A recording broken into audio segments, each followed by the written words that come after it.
coisinhas sobre o obsessor e como se livrar do obsessor, não é isso? Como se livrar de alguém que a gente não gosta? Como se livrar de alguém que nos, eu digo assim, perturba a nossa caminhada? Basta vir ao centro espírita pedir um atendimento e o pessoal faz a desobsessão e está tudo resolvido? A gente sabe que não é assim. Nós sabemos que não é. O mundo espiritual, muito prestativo, eu diria, muito solícito, quer nos auxiliar, sim. Mas nós temos que dar o primeiro passo. E a maioria do pessoal que vem ao centro espírita vem para buscar ajuda nesse sentido, ou alguma coisa que não está bem. E nós esquecemos de pensar em nós primeiro. Nós temos que pensar em nós. Se temos autoestima, se estamos colocando em prática a lei do amor, a lei do trabalho, principalmente para desenvolver as nossas capacidades, a nossa inteligência. Porque só pedir, o mundo espiritual não vai nos prejudicar. Isso nós temos que ter claríssimo na nossa mente. O mundo espiritual não vai nos prejudicar nunca. Como? No sentido de conduzir, eu diria assim, alguém que está nos perturbando, tirando a nossa possibilidade de êxito, de mudança interior. Não tira, não, eles não levam. A menos que seja um caso de, assim, de extrema necessidade. Mas assim mesmo o mundo espiritual não o leva embora definitivamente. Quando a pessoa está perto de um suicídio também, às vezes por causa do obsessor, devido ao seu passado, o mundo espiritual pode afastar a entidade que está perturbando por um período. Leva a entidade, deixa preso em campos magnéticos no astral, para a gente se reformar. Quando a gente se reformar ao ponto dele soltarem a entidade, eles soltam. Soltam e ela vem de novo para junto de nós. Se eu aproveitei bem o tempo, através das minhas atitudes, eu fiz a minha reforma íntima, eu já fiz um pouco da minha proteção. Aí ele já não tem mais acesso a mim. Por quê? Porque o compromisso de encaminhar a entidade é meu. Não é de vocês, cada um tem que fazer a sua parte. E seria fácil demais, muitos problemas, a gente vai na casa espírita, lá na casa espírita eles fazem as obsessões, encaminham nossos obsessores e está resolvido o problema. Tá, e eu perguntaria para vocês, por que privilégios? Por que para uns sim e para outros não? E nós sabemos que Deus é igual para todo mundo. Deus não permitiria que isso acontecesse. Em hipótese nenhuma. Ele quer que nós nos esforcemos. Ele quer que nós iniciemos a caminhada. Estudem, busquem, se renovem. Aí sim, no Evangelho está, ajuda tem que o certo te ajudará. Então, eu hoje escolhi falar um pouquinho sobre obsessão, como se libertar do obsessor, por causa também dos atendimentos que a gente tem feito na casa espírita. É que mais o pessoal se preocupa, eles não se preocupam em aprender e estudar. Então, a maioria, às vezes, vai num vidente, como eles dizem. Fui no vidente e tal, fui naquela casa, naquela senhora lá, que não sei nem quem é que é, né? Ela me disse que era para mim procurar um centro espírita porque eu estou com um obsessor. Ótimo! Muito bom! Se tiver só com um, ótimo, é uma maravilha. Mas o obsessor, ele não é a causa de todos os nossos males. Isso nós temos que ter em mente. Se eu estou indo mal, para aí, vamos pensar. Vocês acham que o obsessor é culpado de todo esse problema que eu estou trazendo, que eu estou carregando nas costas? Não. Às vezes o obsessor é um bem. Ele está me ajudando a me policiar. E ele só vai embora quando eu o ajudar. Quando eu o ajudar. Através do quê? Através dos meus atos, através da minha mudança, do meu trabalho. Ele não vai sentir mais prazer em permanecer do meu lado. Porque o que eu fazia, que ele gostava, eu não faço mais. E se ele não crescer comigo, o que vai acontecer? Ele vai embora. É isso aí que o mundo espiritual quer. Ele quer que nós nos reformemos interiormente. Ele quer que a gente limpe a nossa casa mental. Se eu limpar bem a minha casa mental, ele não tem mais acesso Quantas obsessões a nível de manicômio? Quantos tem lá nos manicômios? Vocês já notaram? E a maioria é tudo obsessão. Pode passar aqui dentro, tem uma salinha, moça, ali. Se quiser passar ali, tem uma salinha ali para os menininhos. Né? Então, a maioria desse pessoal que está em manicômios são altamente obsediados a nível de mental. Nós estamos com a nossa casa mental suja, a ponto de emitir um comprimento de onda pelo nosso pensamento, que eles captam, eles nos dominam. Não é isso? Se eu não quero que lá na minha casa entre bicho, né? Eu tenho que limpar, deixar minha casinha sempre limpa, não deixar sujeira no chão para não entrar formiga, não é isso? Minha casa fica limpinha, não entra bichos. Assim é comigo também. Se a minha casa mental estiver bem, o mundo espiritual de baixo escalão não tem como acessar. É uma questão de sintonia vibratória. Então, se eu chego a um ponto de ser possuído, de ser conduzido a um manicômio, por quê? Porque as entidades estão me tomando? É porque eu estou no último grau de sujeira mental. É uma questão só de sintonia. Que nem vocês querem escutar um jogo na Rádio Gaúcha, bota lá na frequência da Rádio Gaúcha, que eu não sei quanto é, 12.7, uma coisa assim, 1.7, não sei. Se vocês querem botar na Rádio Caxias, sintoniza o dial da rádio lá, é assim. Se vocês querem abaixo de uma frequência tal, mental, as entidades de baixo escalão vão nos pegar. Se nós quisermos que eles não nos atinjam, subam a frequência. É muito simples. Vamos ver o que Chico Xavier diz para nós, ó. Ele diz assim, ó: o que fazer para afastar um mau espírito? O que nós temos que fazer? Ele diz, ó: a melhor técnica para se afastar um mau espírito é o homem se tornar um bom espírito. Não existe diabo, pessoal. Deus não criou o diabo, nem criou o anjo. Olha que coisa bonita. Vocês acham que Deus criou o anjo e colocou lá do lado dele para o auxiliar? Isso não existe. Isso contaria todas as leis do universo. E Deus também não criou o diabo e jogou lá no inferno para nos perturbar. Deus nos criou todos iguais. Todos nós passamos pelas mesmas fases de evolução. Também o anjo. O anjo existe? Existe. Por quê? Ele já se ensinou há muito tempo, compreendeu a mensagem. Moisés nos deixou a mensagem dos 10 mandamentos há quantos mil anos? 4.000 anos antes de Jesus. Jesus veio para que essa lei se cumprisse. Né? Não mexeu em absoluto uma vírgula da lei moral de Moisés. E até hoje a gente não compreende. O anjo ascensionou por quê? Porque compreendeu as leis e colocou em prática. O demônio, quem é o demônio? Deus criou? Não, somos nós, almas pervertidas que não entendemos a mensagem de Jesus. Matamos, roubamos, estupramos, roubamos, mentimos. E o que acontece quando vamos para o mundo espiritual? A nossa vibração está embaixo, que nos leva para as esferas inferiores, onde viramos verdadeiros bichos.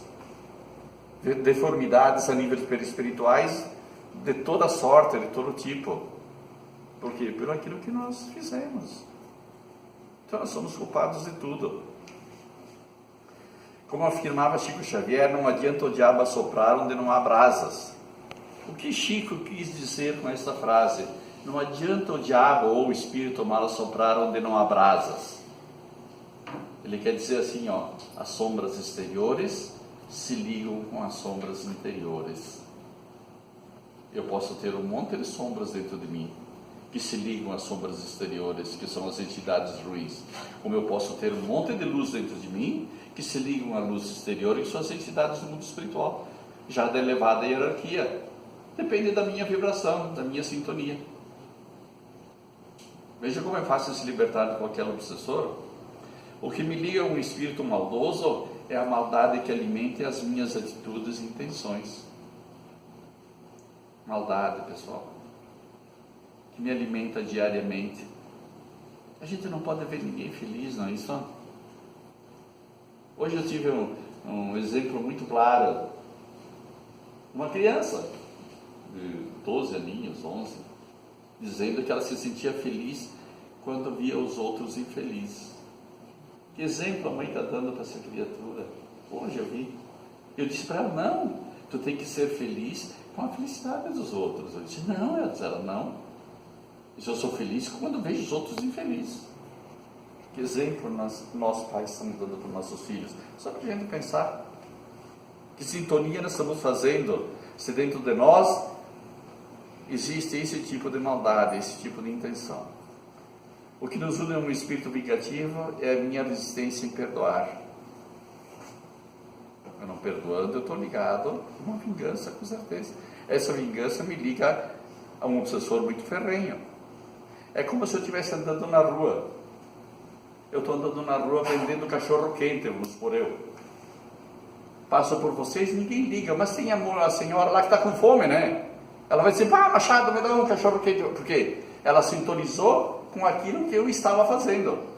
Então ela veio a mim. Os espíritos são assim também. Você está andando na rua com um monte de ódio no coração, aquele que está sentindo ódio capta a tua mensagem e vem para o teu lado. Se ele olha para você e vê que você é uma pessoa que emite amor, carinho, uma pessoa que tem paz no coração, ele não vai chegar nem perto. Por quê? Porque o comprimento de onda que ele emite é totalmente diferente do teu comprimento de onda que você está emitindo. Para ele não interessa isso que você está emanando de bem. Para ele interessa a maldade que você está fazendo, se ele tem maldade dentro dele. Aí pode haver o que? Uma simbiose até. Se encosta ali e fica, porque ele precisa do teu alimento. Quanto mais maldade você emana, mais ectoplasma a gente libera e às vezes eles precisam disso aí para se alimentar. Então às vezes eles até nos sustigam para a gente o que? Se irritar, para a gente brigar, para eles se alimentarem, eu digo, do nosso ectoplasma. Então olha como é fácil se libertar dos obsessores. Não precisa vir na casa espírita pedir as obsessões, né? O que me prende ao espírito triste é a tristeza que cultivo no coração. O que me faz atrair energias negativas é a negatividade do meu modo de pensar, do meu modo de agir. As pessoas não têm pensamento positivo. Qualquer coisa é motivo de brigar, não é isso? Não dá certo, mas por que não está dando certo? Por que Jesus colocou essa criatura no teu caminho para te atrapalhar? Hein? Será que não estamos colhendo o fruto de alguma coisa, hein? Que nós já plantamos e agora está vindo para nós como um resgate maravilhoso para nós aceitarmos? Temos que lutar, evidentemente. Não podemos nos entregar. Mas não fazer, né, um cavalo de Troia aí. Allan Kardec, o codificador do Espiritismo, afirma que se não existisse homens maus na Terra, não haveria espíritos maus ao redor da Terra. Por isso, orai e vigiai. Vamos vigiar nossos pensamentos, nossas atitudes, porque tem do nosso lado certamente aquela criatura que se afina com o nosso pensamento no momento. Pode ter certeza disso. Essa criatura pode vir, encontrar guarida. Se eu continuo muitos dias, muitos meses com essa sintonia negativa, ele se encaixa ali. Por quê? Porque é compatível com aquilo que ele está também emanando e recebendo. E nós não afastamos. Agora, se nós quisermos afastar o obsessor, só basta nós mudarmos a nossa sintonia mental. Vamos limpar bem a nossa casa mental. Limpar. Pronto. Ninguém vai chegar em nós, senão são espíritos mais elevados. Eu quero falar também alguma coisinha, né, sobre a obsessão do encarnado para desencarnado. Pessoal, isso é triste. Quando nós encarnados obsidiamos um desencarnado. Quando nós perdemos um filho, por exemplo, né? As mães não estão preparadas para perder filhos, nem os pais. Aí eles obsidiam os filhos. A maioria. Porque choram, pode chorar, não tem problema nenhum. É uma lei natural expressar, eu digo assim, uma dor muito forte através do choro. Mas não desejar que o filho esteja do lado, prestando socorro para o pai e para a mãe. Eles amaram o filho, não deixam o filho crescer, não deixam o filho evoluir, porque o filho foi confiado para a nossa educação, mas foi chamado para o nível espiritual. Claro que nós vamos sentir, é uma dor que não tem cura, é uma dor pungente mesmo, só que nós amarramos o nosso filho conosco depois, por muito tempo, tiramos a oportunidade dele crescer. Então, esse tipo de obsessão muitas vezes está ligado às expressões de amor egoísta e possessivo, daqueles que ainda estão encarnados e que se fixam mentalmente naqueles que desencarnaram. E esses pensamentos de dor, revolta, desequilíbrio acabam não permitindo que o desencarnado alcance o equilíbrio para enfrentar a nova situação. Um ente querido, com o pai, com a mãe. Então, é o que é um amor egoísta, que é o que nós ainda conhecemos hoje, né? Não conhecemos o amor desprendido. Poucos conhecem, a ponto de aceitar sem se rebelar. Quando a gente perde alguém muito querido, a gente já culpa Deus, né? Por que tinha que ir? Por que não foi o fulano? Foi o ciclano? Não estamos aqui para julgar ninguém. Cada um escolhe mais ou menos o seu período de desencarne. Cada um traz o seu fluido mental, o seu fluido vital, propício para o tempo daqui permanecer. Terminou, vai embora, pessoal. Por exemplo, a perda de um ente querido, um filho, pode desencadear a inconformação e o desespero. E isso pode transformar em obsessão que pode atormentá-lo por longo tempo. Sem querer também mentalmente, isso aqui é um motor potentíssimo. A gente acaba atraindo o filho para dentro de casa e a gente não solta e vive numa amarra só. Também nas obsessões que a gente faz, gente. A gente vê às vezes que a entidade está junto com o encarnado, porque o encarnado retém a entidade, não deixa ela ir. O encarnado faz do desencarnado uma bengala. Chora, grita, não quer deixar libertar a criatura. Dá quanta coisa para a gente aprender. Outro exemplo é a questão da briga de herdeiros por herança. Que bobajada, né? O falecido vai embora e não consegue se ajeitar porque deixou um dinheirinho e os filhos estão brigando. Nem se lembra do falecido que foi embora, né? E ainda a inconformação pelo retorno ao plano espiritual, a saudade ou a tristeza são fatores capazes de manter prisioneiro o desencarnado. A saudade, né? Muita tristeza, não admitem que a criatura viaje. Deus é Pai, Ele nos dá o sono. Vamos prestar atenção nos nossos sonhos. Durante o sono, nós nos encontramos com os nossos entes queridos. Para quê? Para amenizar a dor que ficou, que nada mais é do que a saudade. Vamos prestar atenção. Quando a gente vai dormir, perdeu um ente querido, está com saudade de verdade, faz uma oração, pede para o guia espiritual: ó, meu guia, estou com saudade do meu pai, estou com saudade da minha mãe, do meu filho, principalmente dos filhos, né? Para ver se sonha com o filho ou não sonha. Sonha com a mãe? Claro que sonha. Então nós estamos sempre juntos, nós estamos num mundo paralelo, que a gente não se dá conta. Eles nos veem, nós não os vemos, a menos que tenhamos vidência. Mas nós temos que deixar esses irmãozinhos seguir o seu curso. E para encerrar, pessoal, uma coisa que a gente vê muito, eu já vi muito em pessoas eruditas, né? Pessoas que têm conhecimento dizem assim: a vida é curta.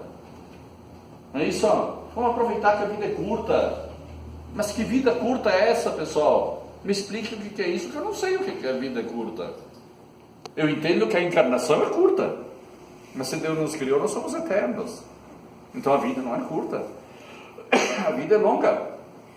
A encarnação, 60, 70 anos é curta, não tem problema nenhum. Vamos aproveitar que a vida é curta. Não, a encarnação é curta. Logo adiante teremos outras oportunidades, porque o espírito não morre, nós não morremos. Então nós somos eternos, então a vida é longa. Então nós temos que aprender a distinguir isso. Vamos fazer isso, vamos aproveitar que a vida é muito rápida. A gente se desprende logo, morre. O que é isso, pessoal? Quanta ignorância. Eu vou falar na próxima palestra sobre Dai-lhe, Senhor, o descanso eterno. Tá? Minha próxima palestra vai ser essa, não sábado que vem o outro. Para nós ver quanta ignorância ainda nós usamos. Nós temos que estudar e aprender. Nós somos eternos. Até que mude alguma coisa, porque Jesus deixou uma mensagem que hoje é boa para nós.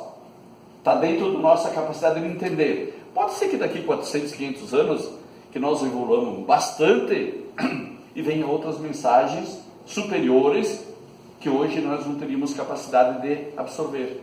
Mas até onde nós temos capacidade de absorver, nós somos eternos. Reencarnamos, vivemos no mundo espiritual, reencarnamos e vivemos no mundo espiritual. Mas a vida, ela é única, ela não sofre intervalos. Vivemos um pouco aqui, um pouco lá, um pouco aqui, um popular, depende de cada um de nós. Vamos fechar nossos olhos, vamos relaxar.